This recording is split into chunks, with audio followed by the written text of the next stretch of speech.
We will go to the full extent, depending on how far this goes. We will go to the extent of cutting off their energy, going down to Michigan, going down to New York State, and over to Wisconsin. Under no circumstances will Alberta agree to cut off oil and gas exports. We expect the federal government to pay for federal government responsibilities. Je pense qu'il faut tout faire pour déposer un plan pour sécuriser les frontières. Je pense que c'est une meilleure avenue que d'essayer de lancer une guerre de qui met le plus de tarifs. Malheureusement, avec certains premiers ministres, c'est que c'est des mangeux de POC commencent à prendre l'attention, puis c'est décousu leur approche.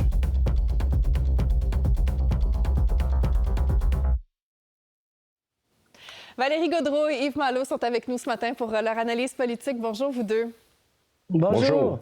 Alors, on l'entendait bien dans les extraits, hein, c'est vraiment la question encore cette semaine de ces tarifs douaniers, cette menace de Donald Trump d'imposer des tarifs de 25 % au Canada. C'est ce qui a retenu l'attention encore sur la scène politique, les provinces qui ne s'entendent pas sur la stratégie à adopter. Puis là, on sentait aussi tout l'agacement de Mark Miller dans cet extrait à la fin. Yves, ce sera certainement au cœur des discussions. À partir d'aujourd'hui, les premiers ministres, en fait, convergent vers Toronto. On va parler sans doute de cette stratégie pour protéger la frontière canadienne.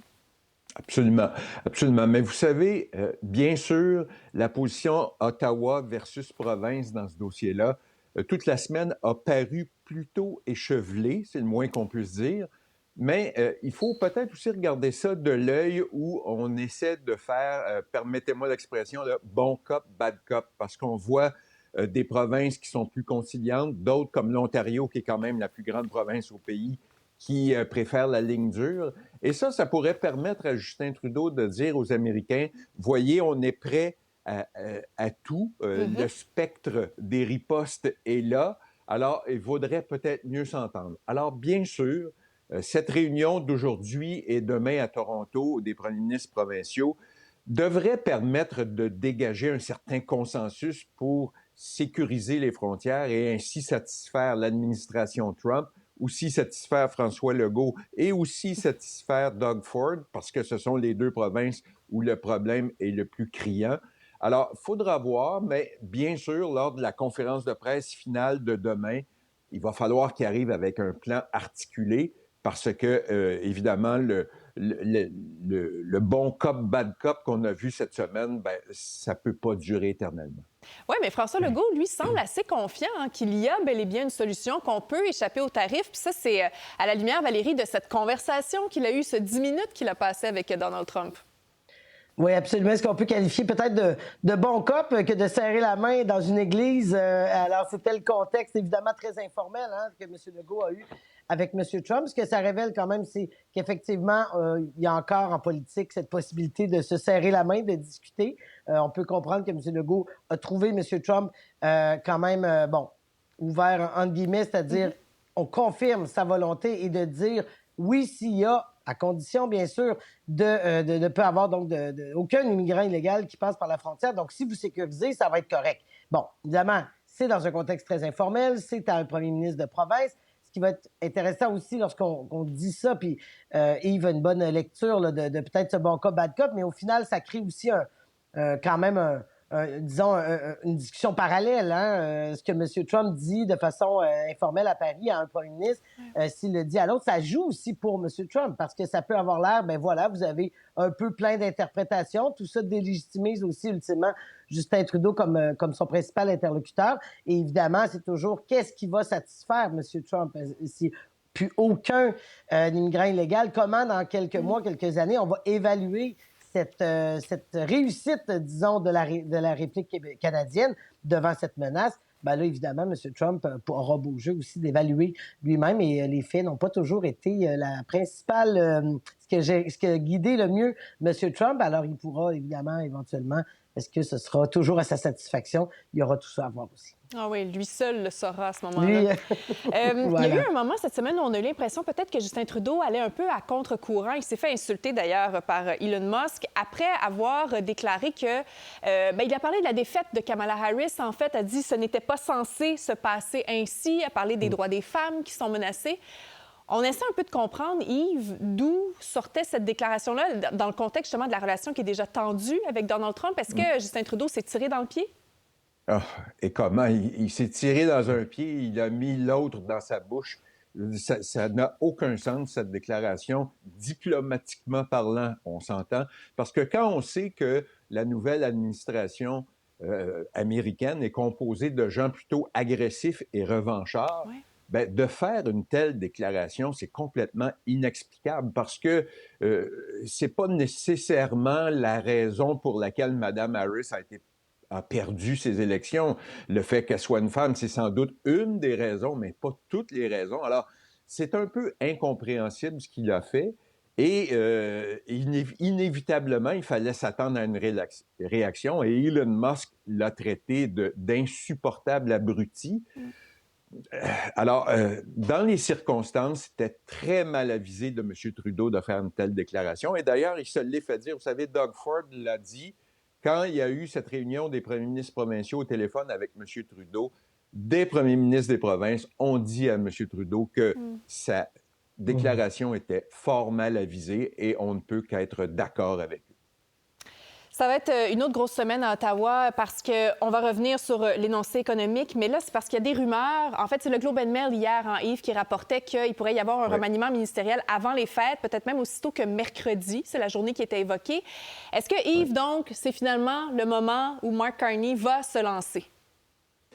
Peut-être, mais vous savez, ce serait fort curieux de faire un remaniement, changer le ministre des Finances 48 heures ou à peu près après la mise à jour économique.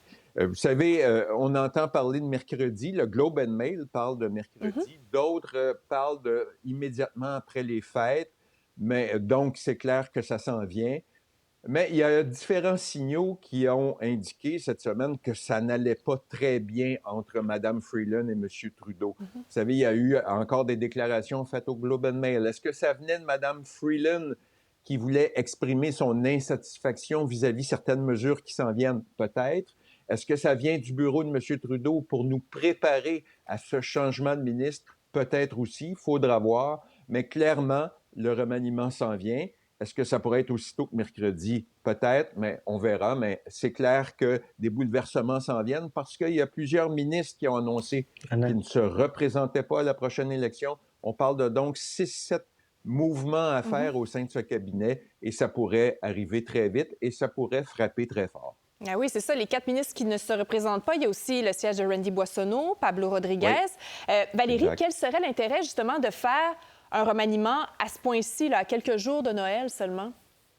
Oui, ben voilà, ben c'est d'amener un peu de stabilité aussi là, pour la suite des choses, pour les mois qui restera à ce gouvernement jusqu'à la prochaine élection, avec toujours quand même une certaine incertitude sur la date exacte des élections. On pourra peut-être passer jusqu'en octobre tel que prévu, on verra.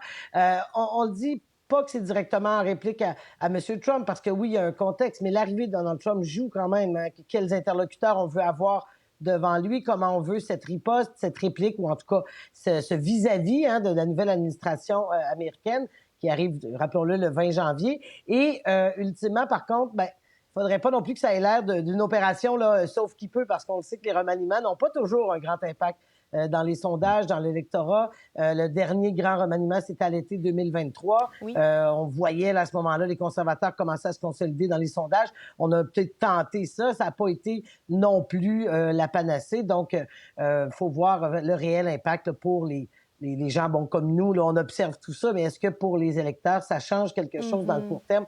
Qui sera nommé à telle position? Évidemment, c'est parfois un peu abstrait à mesurer sur la vitalité là, du gouvernement en place. Bon, là, aujourd'hui, donc, rencontre justement des premiers ministres, Conseil de la Fédération. Demain, donc, on attend le bilan qui va être fait. Mais demain aussi, Yves, c'est cet énoncé économique. On en parlait déjà la semaine dernière. Ça pourrait ne pas être une bonne journée, en fait, pour le gouvernement Trudeau demain. Ça va être une journée horrible pour le gouvernement demain parce que, vous savez, remarquez la date, là, on fait cette mise à jour économique le 16 décembre, tout près de Noël, pour faire en sorte que les gens y portent le moins d'attention possible. S'ils avaient pu le faire le 24, ils l'auraient fait parce que, clairement, ça va être juste des mauvaises nouvelles. On attend de voir quelle va être l'ampleur du déficit qu'on sait déjà qui sera largement en haut du 40 milliards de dollars, qui qui était la ligne critique à ne pas franchir. Alors, on sait que tout ça va donner des munitions incroyables aux partis d'opposition. Tout ça va faire en sorte que les partis d'opposition vont pouvoir taper sur le clou que ce gouvernement est incapable de gérer correctement les fonds publics. Alors, ça ne sera pas une très bonne journée demain, ça c'est sûr et certain. Probablement pas une aussi belle que celle de François Legault jeudi, au Québec, là, quand il dit avoir conclu l'entente dont il est le plus fier, en fait, depuis qu'il est premier ministre, son accord sur l'électricité avec Terre-Neuve, ça va permettre de combler une partie des besoins supplémentaires d'Hydro-Québec, ça. Et Valérie, il n'y aurait que des gagnants dans cette entente-là, si on en croit les premiers ministres des deux provinces, mais ça, c'est pas nécessairement l'avis des oppositions à Québec. Oui, les oppositions qui n'ont pas été très fortes non plus. Ils n'ont pas de poigne immense là, pour critiquer cette négociation. Il faut dire que tous les économistes, plusieurs experts ont dit vraiment, là, c'est gagnant. Et j'écoutais Marc Tanguay qui comparait, ridiculisait un peu en disant, vous savez, le dernier deal du gouvernement, c'était Northvolt. Je pense que oui, on peut faire un peu la clip, là, mais je pense pas qu'on soit du tout dans le même genre de pérennité non plus, dans le même genre d'entente historique. Ça règle un dossier qui était traînant depuis plusieurs années. On pense à long terme. Moi, je pense que c'est une des choses qui a été le plus saluée, c'est que M. Legault, immédiatement, c'est vrai, Hydro-Québec va payer, les contribuables québécois vont payer, mais de travailler pour l'avenir, d'assurer les générations futures, c'est rare en politique. On peut dire que là-dessus, M. Legault met son empreinte. Il l'a évoqué, il dit, moi, c'était un des plus grands jours depuis qu'il est premier ministre en 2018. Donc, ça fait évidemment un bond énorme à l'approche des fêtes de régler ce dossier-là. Et effectivement, les oppositions devront, en tout cas, si elles veulent critiquer, aller davantage dans le contenu. Qu'aurait-elle fait autrement? Parce que là, pour l'instant, c'est salué et je pense que c'est assez unanime. Et voilà, donc on pourra toujours avoir cette guerre de clips pour s'opposer, mais il y a quelque chose qui est inévitable, c'est que c'est dans le très long terme et à partir de 2075. Ça, c'est pas des dates qu'on voit souvent dans les ententes gouvernementales. Alors, c'est à tout à l'honneur, en tout cas, des deux provinces, M. Ferry et M. Legault, qui avaient raison d'être contents jeudi. J'ai deux questions très rapides en terminant. D'abord, Yves, François Legault qui a dit pas de remaniement en janvier et pas d'autres poids lourds de son gouvernement qui devraient partir. Est-ce que vous êtes surpris de ça? Pas surpris parce que dire qu'un remaniement s'en vient, ça serait de dire que son gouvernement ne va pas très bien. Alors, il veut pas faire l'aveu que ça va pas bien alors qu'il vient d'annoncer une excellente nouvelle aux Québécois et Québécoises. Mais ce bon coup n'efface pas l'année horrible que ce gouvernement a connue. Alors, dire qu'il n'y a pas de remaniement en vue, ben, je ne prends pas ça pour du cash, si vous me permettez l'expression, parce que ça ne veut pas dire que ça n'arrivera pas. Ah oui, on va commencer par passer 2025, c'est ça. Voilà. Et Valérie, c'est demain, donc, annonce très attendue. Ça devrait avoir lieu, en fait, l'entente finale dans le dossier du tramway à Québec. Alors, en terminant, là, c'est un autre chapitre, donc, pour cette saga. Absolument, j'aime bien votre conditionnel, Geneviève, parce que, bon, tout indique, mais on n'a pas eu la convocation officielle, très attendue. Vous vous souvenez, particulièrement depuis le 9 octobre, c'est la date où le gouvernement Legault a dit on va aller de l'avant avec le tramway dans la version que propose la Caisse de dépôt. Évidemment, à surveiller quelle part sera la Ville de Québec, parce que, on le sait, ce dossier-là, il polarise encore à Québec. C'est le grand pari du maire Bruno Marchand en cette année électorale qui va commencer. Donc, quelle part est-ce que Québec devra débourser davantage pour tous les aménagements autour? Qui fera quoi? Le budget, l'échéancier, c'est très, très, très attendu à Québec. Et le maire Marchand a dit jamais notre contribution, même si on tient à ce projet-là, ne mettra à mal la capacité de payer les contribuables de Québec.